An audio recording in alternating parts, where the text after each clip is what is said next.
Bulletin का बाकायदा आगाज करेंगे। सबसे पहले आपको बताएंगे कि विफाकी काबीना के इजलास से खिताब में वजीर आजम शहबाज शरीफ ने कहा है कि दहशतगर्द ग्रुप अफगानिस्तान से ऑपरेट हो रहे हैं, पाकिस्तान और चीन के दरमियान फासले पैदा करना चाहते हैं, जबकि दहशतगर्दों को खत्म करने का वक्त आन पहुंचा है। हुकूमत अपने अखराजात कम करके अफवाज पाकिस्तान को बुनियादी वसाइल मुहैया करेगी। वज़ीर आज़म का कहना था सिपा सालार का गैर मुतज़लज़ल अज़्म है कि दहशतगर्दी का खात्मा करके दम लेंगे।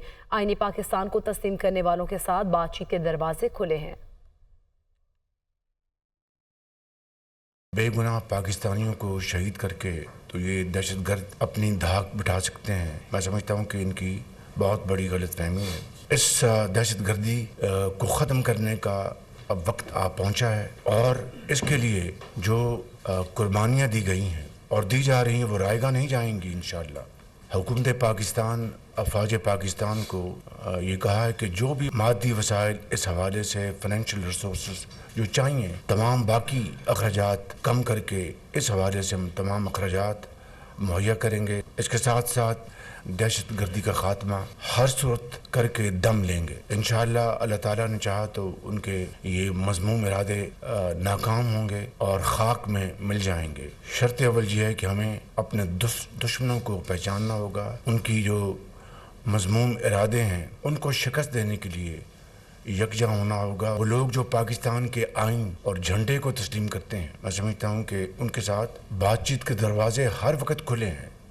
नाजरीन, चेयरमैन पीटीआई बैरिस्टर गौहर ने कहा है कि सुप्रीम कोर्ट ने कहा है कि पीटीआई एक सियासी जमात है। हमने इलेक्शन कमीशन से इस्तदा की है कि सुप्रीम कोर्ट का पहले फैसला आ जाए। पीटीआई ने 40 एमएनएस और पंजाब से 107 एमपीएस की कंफर्मेशन फाइल की है, जबकि हमारे एमएनएस और एमपीएस में कोई फॉरवर्ड ब्लॉक नहीं है। उनकी जानिब से मजीद क्या कहा गया, आप भी सुनिए। पाकिस्तान तहरीक इंसाफ के इंट्रा पार्टीज इलेक्शन का केस इलेक्शन कमीशन में सब जुडिस है, उस पर अभी हेयरिंग होनी है। लिहाजा हमने इस्तदा की है कि सुप्रीम कोर्ट का पहले फैसला आ जाए। कि सुप्रीम कोर्ट ने जो कहा है वो ये है कि पाकिस्तान तहरीक इंसाफ एक पॉलिटिकल पार्टी है। पाकिस्तान तहरीक इंसाफ ने 40 एमएनएस की कन्फर्मेशन फाइल की है नेशनल असम्बली के, और इलेक्शन कमीशन के सामने हमने 107 एमपीए पंजाब की कन्फर्मेशन फाइल की है। हमारे सारे एमपीएस, हमारे सारे एमएनएस बावजूद सख्त मुश्किलात और प्रेशर के अल्हम्दुलिल्लाह वो यूनाइटेड है, वो खान साहब की लीडर में यूनाइटेड है, कोई फॉरवर्ड ब्लॉक नहीं है। इस्लामाबाद के लोकल गवर्नमेंट इलेक्शन में भी भरपूर हिस्सा लेगी।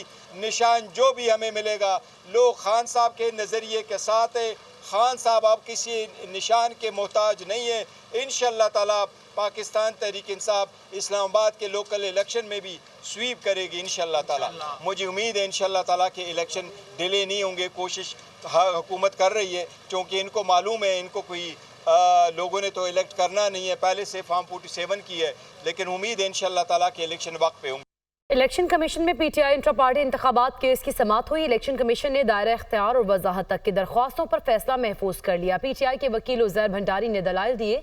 इलेक्शन कमीशन पहले दायरा इख्तियार का फैसला करे। डीजी लॉ ने कहा सुप्रीम कोर्ट ने शॉर्ट ऑर्डर में कहा था कि सिर्फ 41 आज़ाद अरकान के पार्टी सर्टिफिकेट जमा कराए जाएं। सुप्रीम कोर्ट ने किसी मखसूस जमात का जिक्र नहीं किया था। आज़ाद रुकन किसी भी सियासी जमात में शामिल हो सकता है। इलेक्शन कमीशन ने सुप्रीम कोर्ट से ये वजाहत मांगी है। वजाहत मांगी कि 41 अरकान की पीटीआई में शमूलियत के लिए किसका सर्टिफिकेट तस्लीम किया जाए। इंट्रा पार्टी केस की समाअत 18 सितंबर तक मुलतवी कर दी गई।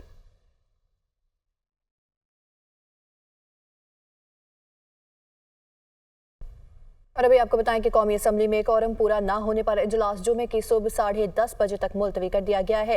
ऐवान में कार्रवाई शुरू हुई तो पीपल्स पार्टी के एमएनए नवीद कमर ने शिकवा किया कि तवज्जो दिलाओ नोटिस का जवाब देने के लिए कोई वजीर ऐवान में मौजूद ही नहीं है। इस हवाले से मजीद आगाह करेंगे यासिर मलिक हमारे साथ मौजूद है। जी यासिर, आगाह कीजिए। स्पीकर गुलाम मुस्तफ़ा शाह की ज़ेर सदारत कौमी असम्बली का इजलास शुरू हुआ तो आज जो है वो कौमी असम्बली में निजी कार्रवाई का दिन था और नूर आलम खान ने तौहीन अदालत कानून खत्म करने के लिए बिल पेश करने थे, और इसी तरह से नूर आलम खान ने सरकारी अफसरान समेत दीगर अहम शख्सियात की दोहरी शहरियत के खिलाफ भी बिल जो है वो पेश करने थे। नवीद कमर ने कहा कि अगर इजलास का टाइम 11:30 बजे है और मेम्बरान पर वक्त पहुंच जाते हैं तो ये भी लाजिम है कि वजीर भी जवाब देने के लिए होने चाहिए यहाँ पर। जिस पर तवज्जो दिलाओ नोटिस का जवाब देने के लिए कोई वजीर जो है वो मौजूद नहीं होता।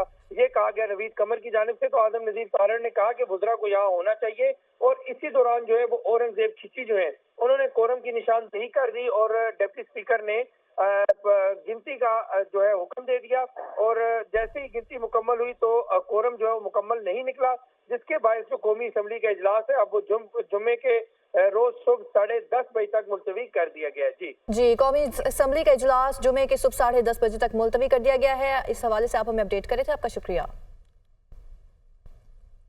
और नाज़रीन आगे बढ़ते को बताएं कि कराची में गुज़श्ता रात से वक्फे से जारी बारिश के बाद मुख्तलिफ इलाकों की सड़कों और गली मोहल्लों में पानी जमा हो गया, जिसके बायस शहरियों को परेशानी का सामना है। इस बारे में मज़ीद तफसीलात जानेंगे हमारे नुमाइंदे शहबाज खान से। जी शहबाज, बताइएगा क्या सूरत हाल देख रहे हैं?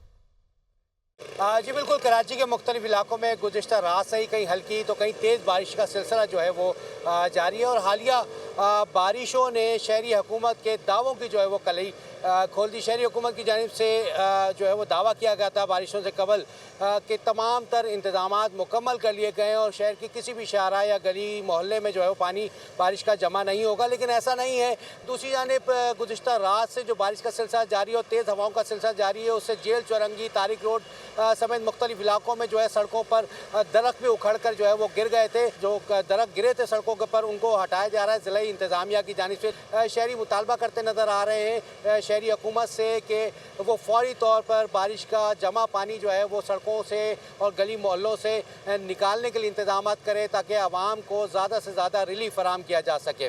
जी इस्लामाबाद में वक्फे से तेज हवाओं के साथ हल्की और मूसलाधार बारिश जारी है, जबकि जुड़वा शहरों में बारिश के बायस मौसम खुशगवार हो गया है। महकमा मौसमियात ने मुल्क के बेशतर इलाकों में बादल बरसने की भी पेशगोई की है। महकमा मौसमियात के मुताबिक सिंध, जनूबी बलोचिस्तान, खैबर पख्तूनख्वा, पंजाब, खित्ता पोटोहार, इस्लामाबाद और कश्मीर में बारिश मुतवक्के है। शदीद बारिशों के बायस सिंध, बलोचिस्तान और जनूबी पंजाब के नशेबी इलाके भी ज़ेर आब आ गए हैं। इस हवाले से मजीद जानते हैं हरीम जदून से।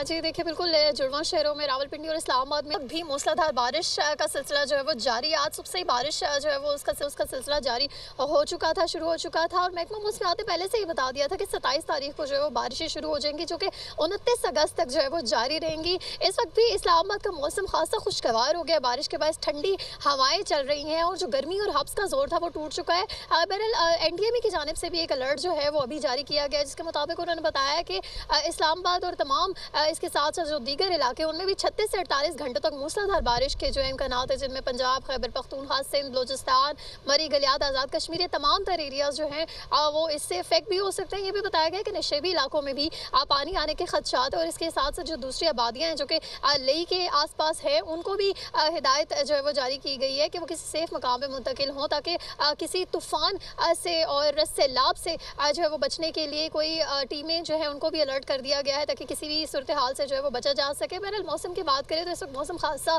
खुशगवार है। रावलपिंडी में अभी तक नाला लेई की सतह जो है वो मामूल के मुताबिक है, लेकिन कहा यह जा रहा है कि अगर मूसलाधार बारिश का सिलसिला ऐसे ही आज शाम तक रहा तो नाला लेई की सतह जो है। जी हरीम, बहुत शुक्रिया इस हवाले से तफसीली तौर पर अपडेट करने के लिए।